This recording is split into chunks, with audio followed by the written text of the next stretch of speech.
Assalamualaikum warahmatullahi wabarakatuh. Saya Nur Fadila S, kelas C, jurusan S1 Farmasi, Universitas Megareskin. Saya akan menjelaskan tentang materi spesimen. Pemeriksaan darah adalah serangkaian pemeriksaan dengan menggunakan sampel darah yang didapatkan dari bagian tubuh tertentu.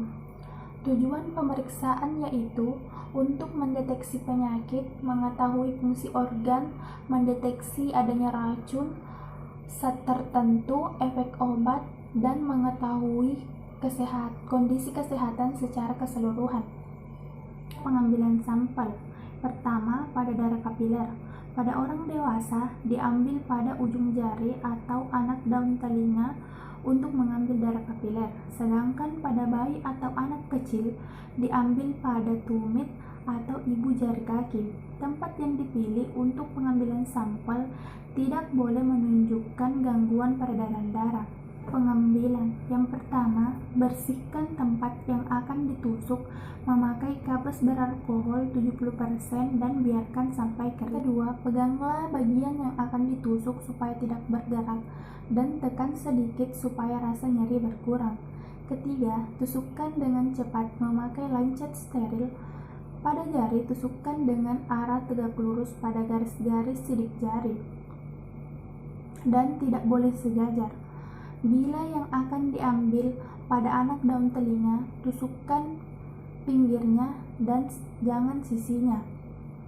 Keempat, setelah penusukan selesai, tempat tusukan ditutup dengan kapas beralkohol dan biarkan sampai darah tidak keluar. Pada darah pena, pada orang dewasa dipakai salah satu pena dalam posta Subiti. Pada bayi dapat digunakan pena jugularis superficialis atau sinus sagittalis superior. Cara pengambilan sampel.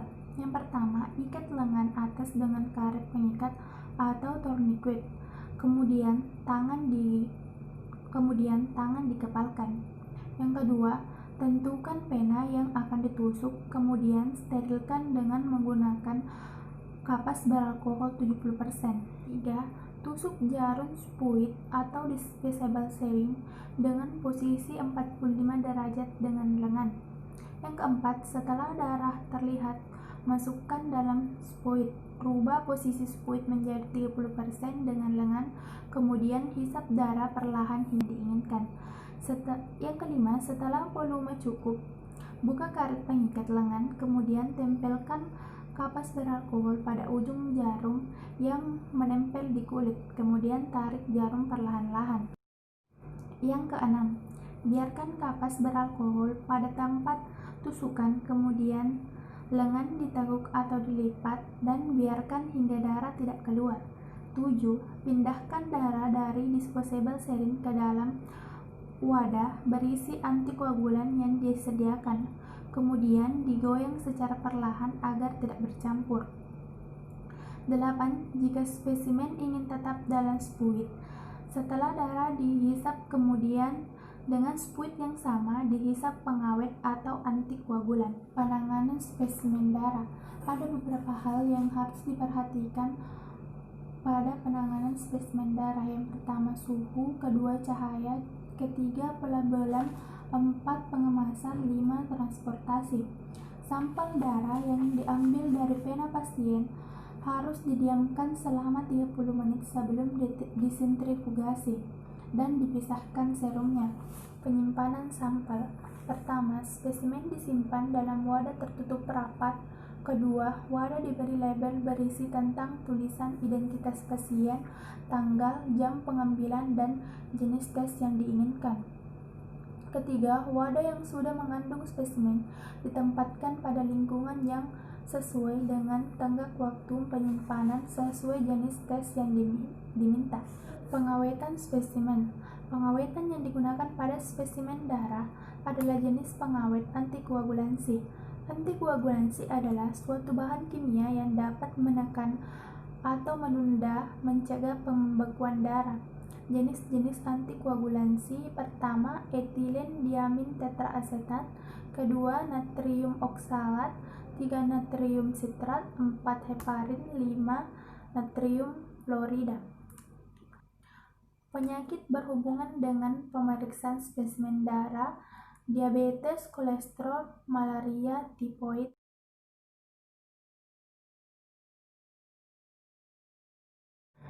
Urin merupakan hasil penyaringan darah oleh ginjal dan dikeluarkan tubuh melalui saluran kemih.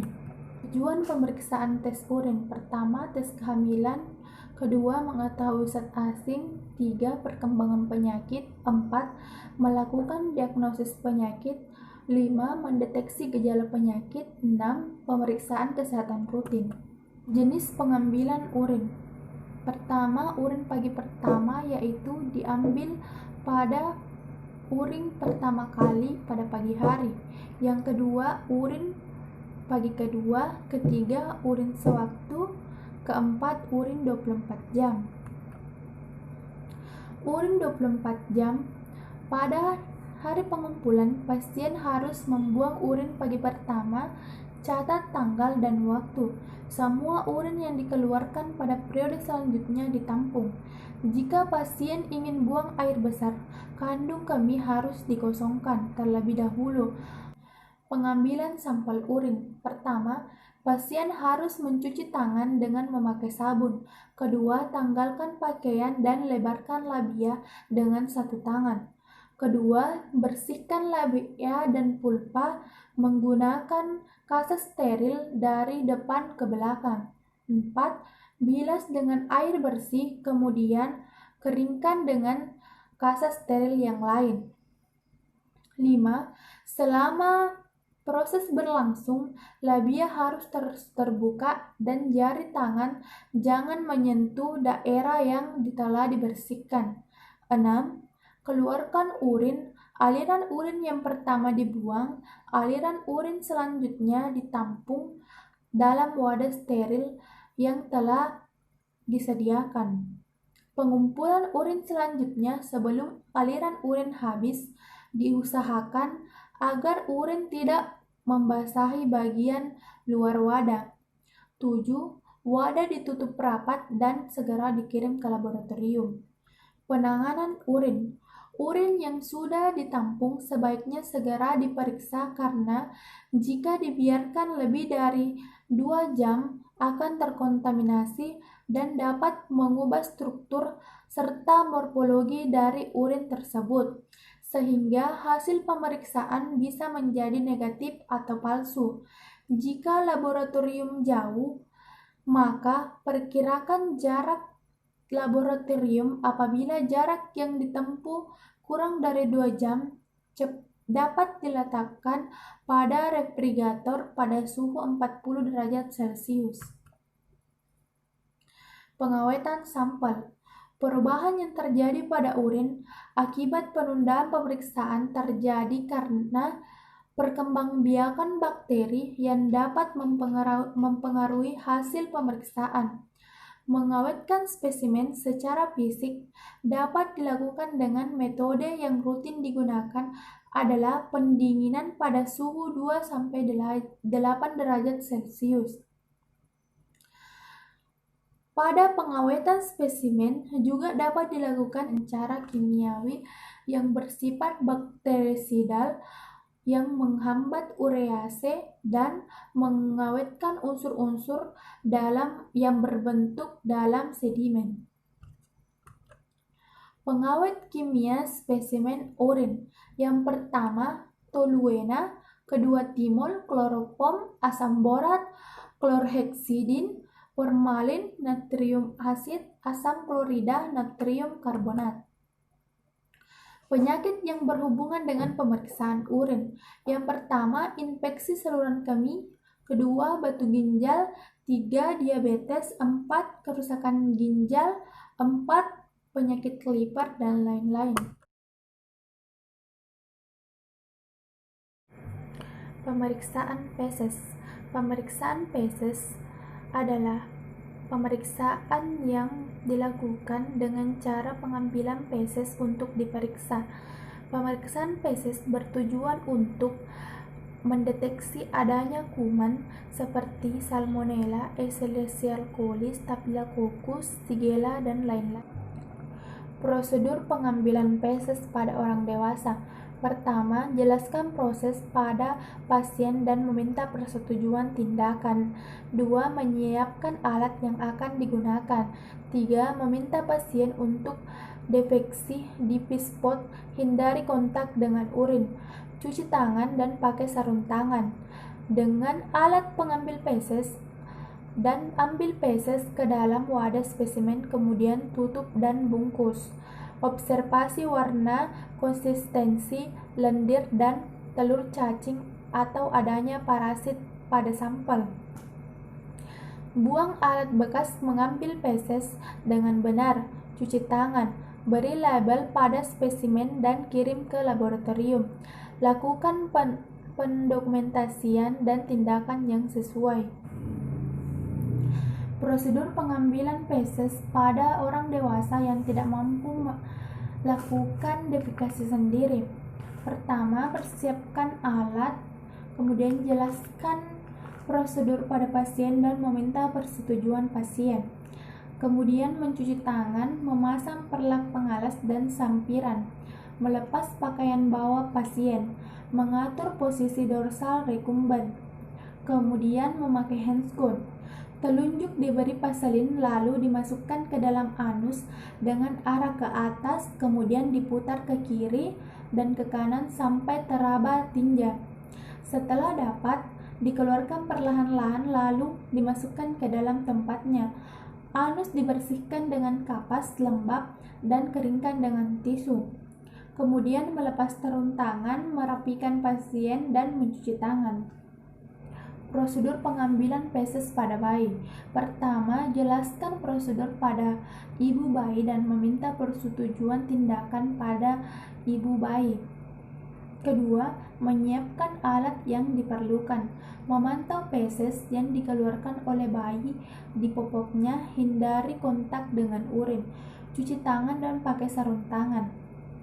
Dengan alat pengambil feses, ambil feses dan kemudian masukkan ke dalam wadah spesimen, kemudian tutup dan bungkus. Observasi warna, konsistensi, lendir, dan telur cacing dan adanya parasit pada sampel. Buang alat dengan benar.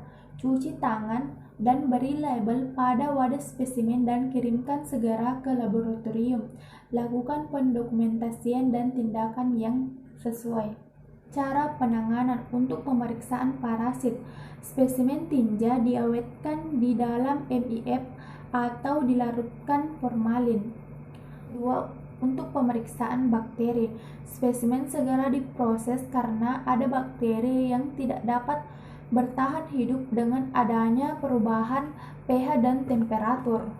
Pemeriksaan virus, spesimen harus segera dikirim ke laboratorium rujukan dengan cool box atau sebelum dikirim disimpan sementara pada lemari pendingin. Pengiriman harus sampai segera, tidak lebih dari 3 hari. Pengawetan. Pertama, 2 pot dengan volume 20 ml yang mempunyai tutup yang rapat, kayu aplikator, masker, formalin 10%, pengawet polivinil, selotip, lembar rujukan. Penyakit yang berhubungan dengan pemeriksaan sampel. Yang pertama, penyakit yang berhubungan dengan saluran pencernaan, hati, dan pankreas. Yang kedua, saluran pencernaan termasuk diare berkepanjangan, diare berdarah, peningkatan jumlah gas, mual muntah, kehilangan nafsu makan, kembung, sakit perut, dan kram serta demam. Yang ketiga, pemeriksaan kanker usus besar dengan memeriksa darah yang tersembunyi. Mencari parasit seperti cacing kremi atau giardia, mencari penyebab infeksi seperti bakteri, jamur, dan virus. Contoh penyakit yang berhubungan dengan spesimen feses yaitu askariasis. Adapun diagnosis pada penderita dengan askariasis berat, kemungkinan besar akan ditemukan cacing setelah muntah. maupun buang air besar. Cacing-cacing ini dapat pula keluar melalui mulut atau lubang hidung. Jika ini terjadi, maka bawalah cacing tersebut ke dokter untuk diidentifikasi sehingga dokter dapat memberikan pengobatan yang sesuai. Adapun gejala yang terjadi pada askariasis, pada fase awal menetasnya infeksi telur-telur cacing yang tertelan ke dalam tubuh. Keadaan ini memicu gejala baru seperti batuk kering, napas pendek, dan demam. Fase ini dapat berlangsung hingga 21 hari. Pada fase lanjut, larva-larva telah berpindah ke usus dan berkembang menjadi cacing dewasa.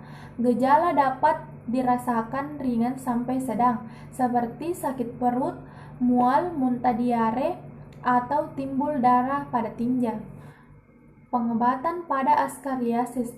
Pada umumnya, pada infeksi askariasis ringan akan sembuh dengan sendirinya. Hanya infeksi dengan gejala yang membutuhkan pengobatan.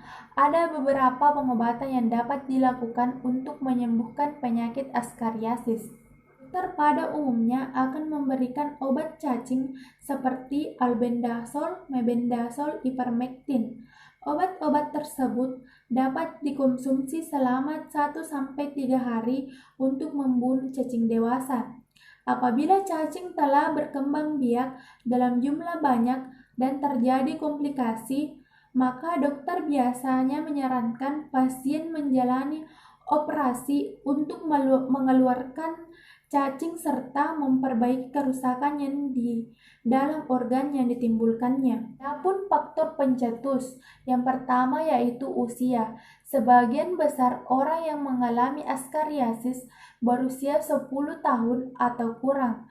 Anak-anak pada kelompok usia ini dapat memiliki resiko yang lebih tinggi karena dinilai lebih sering bermain terpapar tanah atau kotoran.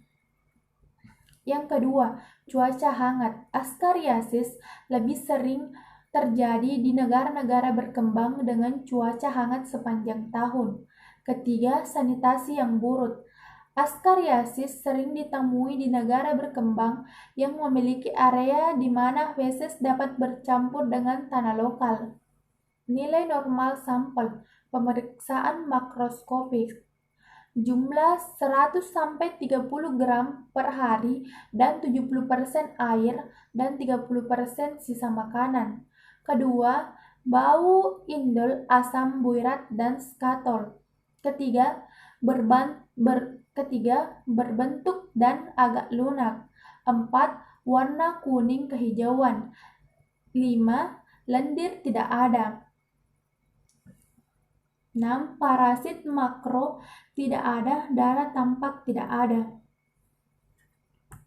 Pemeriksaan mikroskopis. Telur dan jentik cacing negatif tidak ada. Leukosit dan makrofag sedikit. Protozoa negatif atau tidak ada. Eritrosit negatif atau tidak ada. Sel epitel sedikit. Sisa makanan ada sebanyak 30% dari volume total. Pemeriksaan darah samar. Nilai normal feses pada pemeriksaan darah samar adalah negatif. Artinya, tidak ada darah samar di dalam feses. Pemeriksaan darah samar merupakan pemeriksaan tambahan feses, yang dimana mendeteksi darah dalam tinja yang terlihat pada pemeriksaan baik secara makroskopis maupun mikroskopis. Spesimen sputum. Sputum adalah lendir dan materi lainnya yang dibawa dari paru-paru, bronkus, dan trakea yang mungkin dibatukan dan dimuntahkan atau ditelan. Kata sputum yang dipinjam dari bahasa Latin meluda disebut juga dahak. Pengambilan spesimen. Pertama, pengambilan sputum dilakukan di tempat terbuka dan jauh dari kerumunan, atau gunakan kamar terpisah yang mempunyai ventilasi cukup. 2. Pasien dalam posisi berdiri atau duduk, agak condong ke depan, kemudian kumur terlebih dahulu sebelum pengambilan dahak. 3. Penderita menarik napas dalam-dalam, kemudian batukan sekuat-kuatnya sampai merasakan dahak yang dipatukan keluar dari dada, bukan tenggorokan. Pengambilan spesimen bagi pasien yang sulit mengeluarkan dahak. Pertama, gelitik bagian lidah atau batang tenggorokan dengan lidi kapas. Kedua, penderita disuruh menjemur di bawah sinar matahari dengan posisi telungkup di atas dipan dengan kedua tangan jatuh bebas dan batukan kalau dada terasa panas. Kemudian tepuk dada, kemudian tampung dahak yang keluar dalam wadah yang disediakan. Bersihkan bagian mulut wadah, kemudian ditutup setelah dipastikan yang ditampung dahak bukan air atau air liur. Pengambilan spesimen. Ada 3 waktu pengambilan spesimen. Yang pertama, dahak semalam, yaitu dahak yang diambil selama 24 jam di rumah penderita, kemudian dibawa ke laboratorium untuk diperiksa. Kedua, dahak pagi, dahak yang dikeluarkan penderita pada pagi hari, waktu bangun pagi. Ketiga, dahak sewaktu atau dahak yang dihasilkan oleh penderita pada setiap kunjungan. Untuk memperoleh hasil yang lebih baik, disarankan dahak pagi atau dahak semalam sebanyak 3-5 mili setiap wadah dahak. Pengawetan spesimen. Penyimpanan spesimen. Semua spesimen harus dikirim ke laboratorium secepat mungkin setelah pengambilan. Bila hal ini tidak dapat dilakukan, simpan dalam lemari es pada suhu 2-8 derajat Celcius. Jangan lebih dari 1 malam. Jika tidak ada lemari es dan penundaan pengiriman sekitar lebih dari 3 jam, maka diberi pengawet yaitu campuran dari 1% setil piridinium klorid atau CPC dan 2% sodium klorid.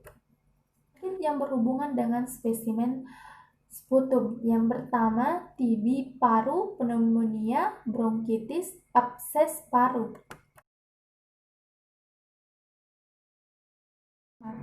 Sperma atau disebut juga spermatozoa adalah sel gamet dari laki-laki. Sel ini mempunyai ukuran panjang keseluruhan 50-60 mikrometer, di mana terdiri dari 3 bagian, yaitu bagian kepala, leher, dan ekor. Cara memperoleh spesimen sperma. Banyak penderita tidak mengerti bagaimana cara pemeriksaan sperma. Kita harus maklum bahwa pemeriksaan sperma lain dengan pemeriksaan kencing atau tinja, karena bahan-bahan yang terakhir itu dengan wajar dapat dikeluarkan oleh penderita. Adapun cara yang dilakukan untuk memperoleh spesimen sperma: pertama, masturbasi; kedua, coitus interruptus; ketiga, coitus kondomatosus; vibrator, reflux pasca sagama. Pengawetan sampel. Pertama, terlebih dahulu diseleksi dengan swim up dengan menempatkan cairan semen pada bagian dasar tabung yang berisi medium, dan spermatozoa dibiarkan berenang ke permukaan medium.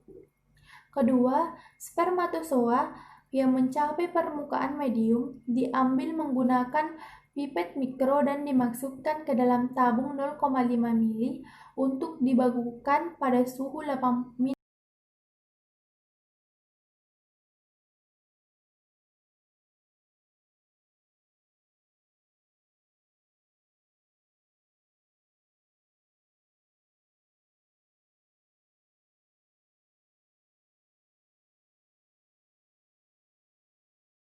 2-7 hari. Kedua, wadah bersih tidak terbuat dari logam, plastik, atau karet.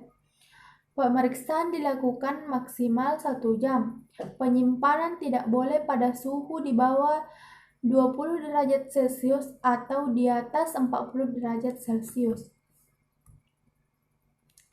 Penyakit yang berhubungan dengan pemeriksaan sampel. Leukositospermia. Kondisi ini ketika ditemukan banyak sel darah putih dalam air mani. Yang kedua, nekrosospermia. Kondisi ketika sel sperma dalam air mani mati dan tidak melakukan pergerakan.